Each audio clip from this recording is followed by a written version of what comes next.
కార్తీక్ వాళ్ళ ఇంట్లో వాళ్ళు అలా మాట్లాడుకుంటూ ఉంటారు. ఇంతలో కార్తీక్ దగ్గరికి వాళ్ళ సార్ వచ్చి బొకే తీసుకుని వచ్చి కార్తీక్ కంగ్రాచ్యులేషన్స్ అని చెప్పి ఆ బొకేని ఇస్తూ ఉంటాడు. అది చూసి కార్తీక్ ఒక్కసారిగా ఏంటి సార్ ఏమైంది అని చెప్పి అడుగుతూ ఉంటాడు. దాంతో అక్కడ ఉన్న వాళ్ళ సార్ అయితే ముందు ఇది తీసుకో కార్తీక్ కంగ్రాచ్యులేషన్స్ అని చెప్పి ఇస్తూ ఉంటాడు. అది చూసి కార్తీక్ అయితే సతమతమవుతూ ఉంటాడు. అసలు ఏం జరిగిందని అని చెప్పి అనుకుంటూ ఉంటాడు. ఇక దీప కూడా అలా చూస్తూ ఉంటుంది.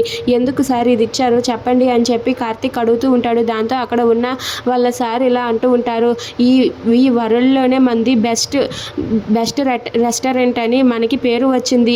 అది వచ్చిందంటే దానికి కారణం నువ్వే కార్తీక్ అని చెప్పి అంటూ ఉంటాడు. అది వినగానే కార్తీక్ అయితే ఎస్ నేను అనుకున్నది సాధించాను అమ్మ, నేను పనిచేసిన హోటల్లోనే అది మంచి రెస్టారెంట్ అయ్యిందమ్మా అని చెప్పి కార్తీక్ అయితే చాలా హ్యాపీగా ఫీల్ అవుతాడు. ఇక అక్కడ ఉన్న వాళ్ళ సార్ అయితే ఇదిగో కార్తీక్ ఈ అవార్డు నువ్వే అందుకోవాలి, ఎందుకంటే మూసేస్తాను అనుకున్న నా రెస్టారెంట్ని మళ్ళీ నువ్వు వెలుగులోనికి తీసుకొని వచ్చావు. నీ కారణంగానే మళ్ళీ నా రెస్టారెంట్ ఇలా అయ్యింది. ఇప్పుడు నీ కారణంగానే ఈ అవార్డు కూడా అందుకున్నాను. అందుకే ఈ అవార్డు నీకే ఇవ్వాలని, నీకే ప్రజెంట్ చేయాలని నేను ఇక్కడికి తీసుకువచ్చానని చెప్పి అంటూ ఉంటాడు. అది వినగానే కార్తీక్ అయితే చాలా సంతోషిస్తాడు. ఇక అక్కడ ఉన్న కాంచన, అనసూయ, శౌర్య, దీప వీళ్ళు కూడా చాలా సంతోషిస్తూ ఉంటారు. ఇక అతనైతే అవార్డుని అలాగే బొకేని కార్తీక్కి ఇస్తాడు. అది చూసి కాంచన అయితే ఇలా గుర్తు తెచ్చుకుంటూ ఉంటుంది. సంవత్సరం తిరిగేలోపు మా నాన్నకి కార్తీక్ ఛాలెంజ్ చేశాడు, అలాగే ఛాలెంజ్ చేసినట్లుగానే కార్తీక్ అయితే తన పేరును తాను నిలబెట్టుకున్నాడని చెప్పి